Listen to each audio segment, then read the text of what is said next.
Ever since COVID-19 was declared a public health event of international concern on January 30th, 2020, and subsequently declared a pandemic by WHO on March 11th, 2020, a topic that quickly followed was the speed at which the virus was mutating. The reality is that mutations are a normal part of the life cycle in microorganisms and infectious agents such as viruses. Nonetheless, there is a lot of public concern and uncertainty about these mutations and the global impact they will have. Let's examine the topic of viral mutations and discuss some of the broader social implications. This is the Public Health Insight Podcast. My name is Will, your host for this episode, and I am here with co-hosts LaShawn, Gordon, and Sully. Before we move on, it is important to note that the views expressed in this podcast are our own and do not represent any of the organizations we work for or are affiliated with. What is a viral mutation? As someone who comes from the social sciences, when I first heard about this phenomenon, it seemed like a very complex and complicated issue, and I thought maybe we can start by dissecting it and hopefully making it a much easier topic to springboard from. Before we even get into viral mutations specifically, let's talk a little bit more about viruses. So viruses are not living in the sense that they can survive without a host. Viruses need a cell in order to replicate and produce other viral particles, and then transmit from host to host in that way based on a bunch of different pathways such as respiratory droplets in terms of COVID-19 and through other pathways as well. So that's one key way a virus is different from a lot of microorganisms such as parasites or even bacteria. For mutations specifically, when we think of mutation in a broader sense, we know that the genetic code is typically housed within DNA, so deoxyribonucleic acid. And this basically is a blueprint for how proteins will be made and the various functions that are encoded within the genes. And genes are just a collection of or a segment of your DNA that codes for a specific protein.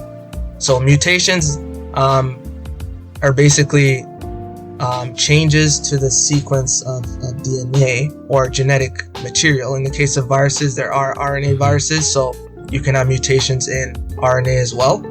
So mutations, generally speaking, are changes to the sequence of a genetic code, and this can, in most scenarios, this does not lead to any functional changes in the way microorganisms or us humans behave or express ourselves in terms of genetics. But in rare cases, there are mutations that, in the case of viruses, that can make them more transmittable or more virulent, which means in the sense of how they can make us sick. So the severity of symptoms when we get infected. So just to make sure I understand this, so the virus in itself is not able to really duplicate or anything but on its own, right? Because it can't create these proteins. And so that's why it needs to enter into a cell and to actually kind of almost take it over and use its machinery, if you will. Absolutely. The virus is basically a minimalist in that it just only has what it needs to basically hijack a cell. So the virus basically is saying, if I can use the whole cell's equipped machinery like you described, there's no need for me to have it carried around, because the bigger the viruses are, the more subject they'll be to the elements and stuff like that. So the smaller they are, the more likely they'll be able to survive in different conditions. So they just prioritize being able to get inside a cell, replicate, find the next cell, transmit from person to person. And like we'll talk about later, viruses, it's not that the viruses want to mutate, mutate is just a natural thing. And based on how it interacts with the host, it might be favorable to the virus or less favorable to the virus. Less favorable mutations also happen that put the virus at a disadvantage. But in a broader sense, those viruses that are at a disadvantage get selected out of the population because they die and they're less likely to transmit. So the ones that are more likely to be transmitted are the ones that do enough damage, get a beneficial mutation for the virus, and then it can spread. Having a bit of an understanding of what is a virus, as we move on to talking about a mutation, I noted that just when you're talking about mutation in itself, it isn't just this one term, right? There's different types of mutations. There's different kind of forms of it.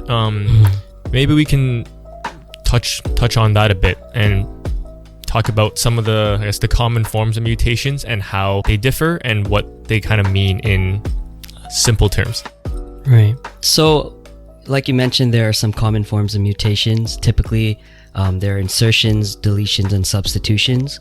When we're talking about insertions or additions, you're adding additional base pairs into the genomic sequence. When we're talking about deletions, we are actually removing one of the base pairs from that genetic sequence. And both of these are interesting because if you're adding or subtracting a base pair from a sequence, you can actually cause what is known as a frame shift. And when this occurs, you could actually alter the sequence of the DNA such that when it's creating its proteins, they may become altered in a way, and it may be non-functional or different compared to the typical non-insertion or non-deletion form. And then you also have a situation where you could have a substitution where base pairs are basically substituted. So you can have one base pair replacing another. And there's consequences to this because within DNA, there are a lot of redundancies. So a substitution from one base pair to another may very well cause no changes in terms of the functional protein that's created at the end of the day. But there's also the possibility that because of this substitution, you can have a protein that's created that was, terminated too early, so it's non-functional. Or, like I said, it could just do something completely that it's not supposed to. But due to the redundancy of the genetic code, most mutations, like substitutions, they don't cause too much variance, but there are cases where they can. And terms that people often hear when they're talking about substitutions are missense mutations and nonsense mutations. Missense mutations are when you create a substitution and it actually codes for a different amino acid that gets incorporated into the protein. And a nonsense mutation is essentially a substitution that codes for an early termination codon, which essentially means that when the protein is being created from this RNA, it actually doesn't. It basically gets stopped. Yeah, Okay. and you got to keep in mind that these mutations, all these kinds of mutations, they don't just happen once. They happen at random, all the time, everywhere. And basically, well, if we're following the theory of natural selection, then the most favorable mutation for the virus from like the millions of mutations that affected it will survive. And that mutation, that mutated virus will then spread and become dangerous and affect populations at large and become a pandemic, or it just maybe stays similar to the original virus it was in. Interesting. Yeah, keep in mind as well, and like Gordon mentioned this earlier, from the perspective of a virus, you're essentially trying to avoid or evade the immune system.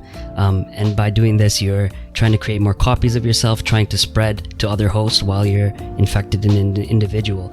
And when you talk about these mutations, this allows the virus the opportunity to, trick the immune system and say, hey, you can't detect me. And maybe this will help get this virus passed on from generation to generation because they have an altered characteristic that allows them to keep avoiding and keep getting ahead of a host's immune system. Okay, so I just want to make sure I understand this properly then. So a mutation it's something that just naturally happens to in all viruses. Like it's not something that's controlled, right? Yeah. And most, I guess, Even humans, any organism. Mutations. Okay. Yeah. And so when a mutation occurs, it doesn't necessarily always mean something bad is going to happen. Because like Vashon said, sometimes you have these mutations where functionally it doesn't result in a change.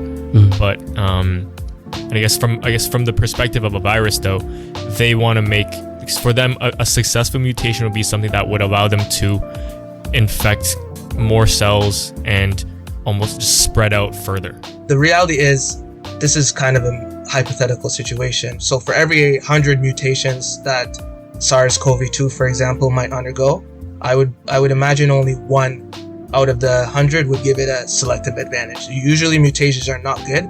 The virus was doing very well before, so it doesn't really need to do much more to have more damage, because the virus wants to, there's a fine balance of virus, an effective virus wants to strike, and that's transmissibility, which, you know, that a function of that is how infectious it is and how sick it can make someone, because if you're sick, you're able to spread the virus.